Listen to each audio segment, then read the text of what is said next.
Former LSU football star takes his life after a police chase. There's more to the story. Let's get into it.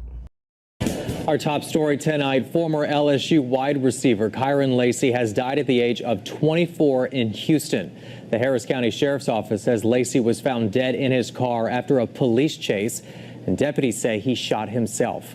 Good evening, I'm Jacob Bradford. The Sheriff's Office in Texas also says that LACY was arguing with a family member before that shooting into the ground and fleeing late last night. Now, he was expected to be in court tomorrow in Lafourche Parish after he was accused of being in a hit-and-run crash in December that left a 78-year-old man dead in Chack Bay. Shortly before midnight, a constable spotted LACY driving and attempted a traffic stop, and that's when deputies say he took off. Now, that pursuit lasted several miles before ending in a crash. That's when officers say that they noted that LACY had suffered what they say was a self-inflicted gunshot wound. He was pronounced dead at the scene. Now, LACY's father, Kenny LACY, posted on Facebook saying, quote, mental health. I wonder why they didn't say where exactly the gunshot wound was. It makes me think, was it an accident or was it on purpose? Because he could have had a gun, yes. He could have popped himself, yes. But was it like, and he's not a minor. That's the thing. So I'm wondering why they didn't exactly tell us, was it like an accident or was it on purpose? But this is the interesting part right here. So I'm going to back it up a little bit and we're going to get into it some more. Kenny LACY posted on Facebook saying, quote, mental health is real and for the most part it's invisible. Don't ignore the signs, even if they may seem small. Our lives have changed forever and this will never be okay. But God needed my baby more than he was needed here. Now, we spoke with one of the men that knew KYREN LACY the best, his high school football coach from Thibodeau High School. Mental health? Or was he escaping the other charges that he had to have and he felt like there was no point in living anymore? They could both be intertangled.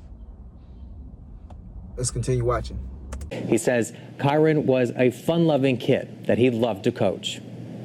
During KYREN LACY's high school football career, he was ranked one of the best wide receivers in the country, earning all district honors in 2019. And when he graduated from Thibodeau High School, he had multiple universities wanting him to come play on their team. When you're coaching these kids, you know, you spend more time with them than you do with your actual family, and they become your kids. They become your family. Chris Dugas was LACY's high school football coach. He says they stayed in touch after he graduated in 2020. We'd message every now and then after games, and I'd send him a message, great game, great job, you know, love you, coach, love you, KYREN, and the whole thing.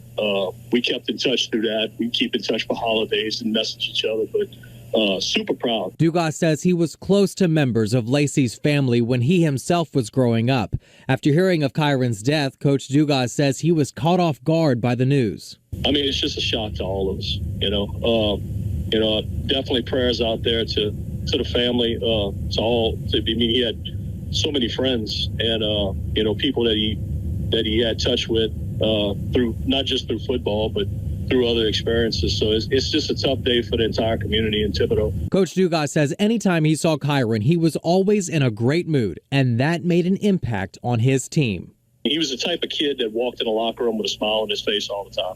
You know, I don't know if I ever seen him not laughing or joking around or just having a good time at what he did. He was real fun-loving, a real good spirit, and it wore off on his teammates. You know, it brought the best out in them too. It's just a gut punch to hear that he's just gone too soon. And LACY was very popular amongst his teammates at LSU, so they're feeling the pain of this loss as well. Juan Kincaid joins us with what they're saying about his passing. Juan? Yeah, Jacob, on the football field, a lot was expected from KYREN LACY after he left LSU. The pros were calling, and he was expected to hear his name early in this month's NFL draft. And on the field is probably what those that supported LACY the most would like to remember the most as they mourn his loss tonight. As soon as word broke that LACY had died, a number of former teammates jumped onto social media to give their thoughts and prayers, like former Tiger teammate Jaden Daniels, a quarterback. All right. So he was doing court for a hit and run that took an elderly man's life. He got some drama going on at home, gets into a police chase, boom, unalives himself.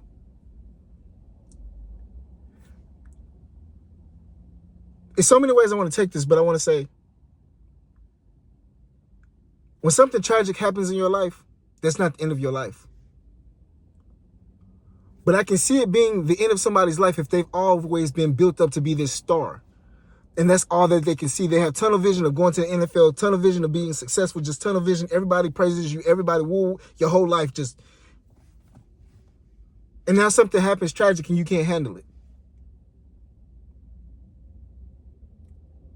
And you take your own life. To not be responsible for the consequences and repercussions of your actions. It may be, some may think it's not sympathetic to say something like that, but it's true. Is that you were on the top of this mountain, high horse, everything. You had everything given, not saying everything given to you, but you were on the route for everything to be given to you once you make it to the NFL, in a sense. You worked so hard to get to the point that you're at. Not saying that you didn't work hard, but you worked hard. You did what you had to do to get here. And you throw it all away because of an incident that changed your life. Yes, but you don't know where your life would have went after, what would have happened after that court case. Yeah, you might have had to go to jail or prison, whatever the case may be, and did your time for whatever course. But you don't know whose life you might have changed for the better. You don't know what you might have learned in prison. You don't know what you could have done. You could have been a coach. You could have been so many things, so many influential things. So many influential ways your life could have went after this incident. Yet you couldn't see that far.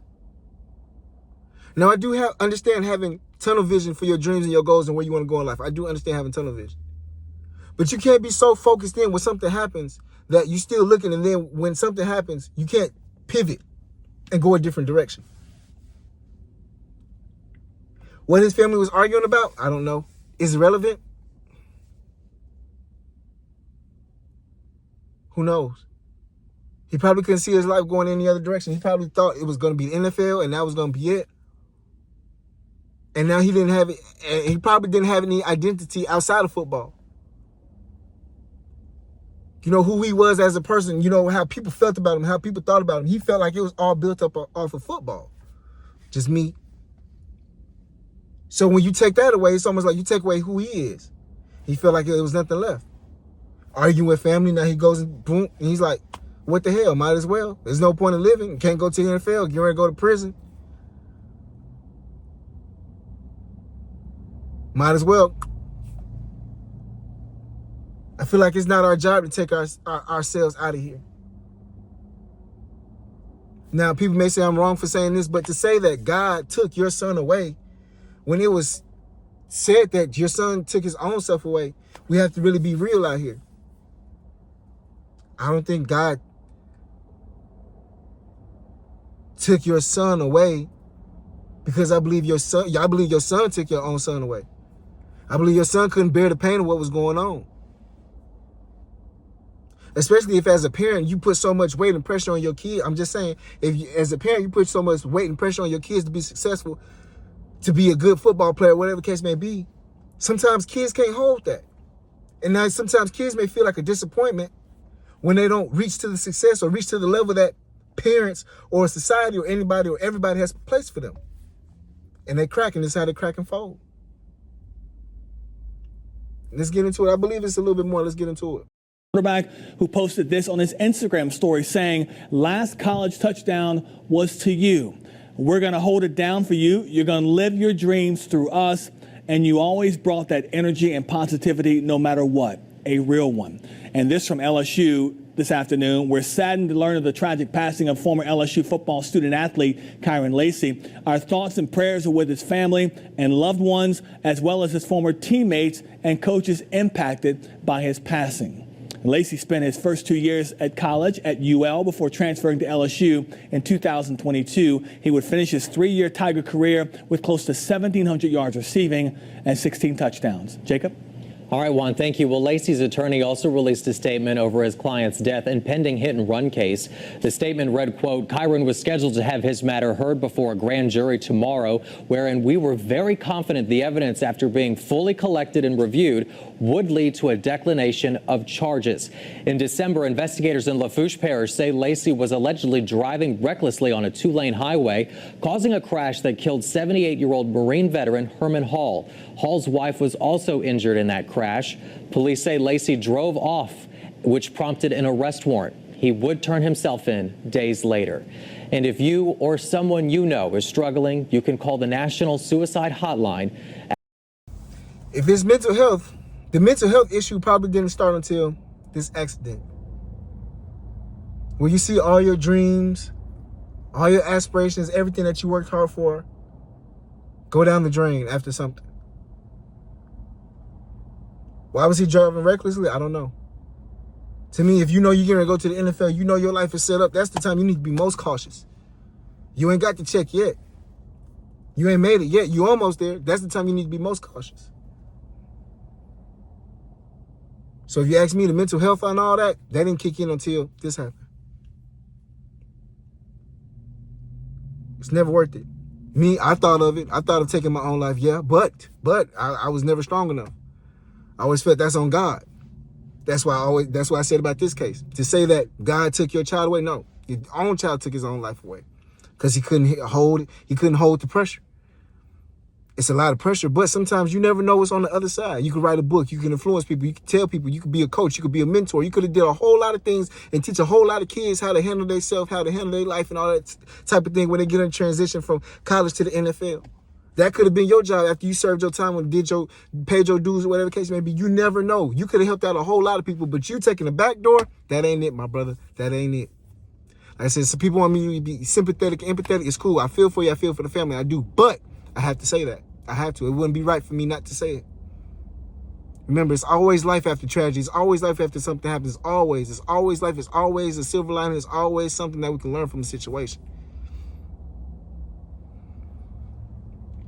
Anyways, I hope this video can help somebody today. That's your favorite cousin. Y'all be safe. Love and blessings.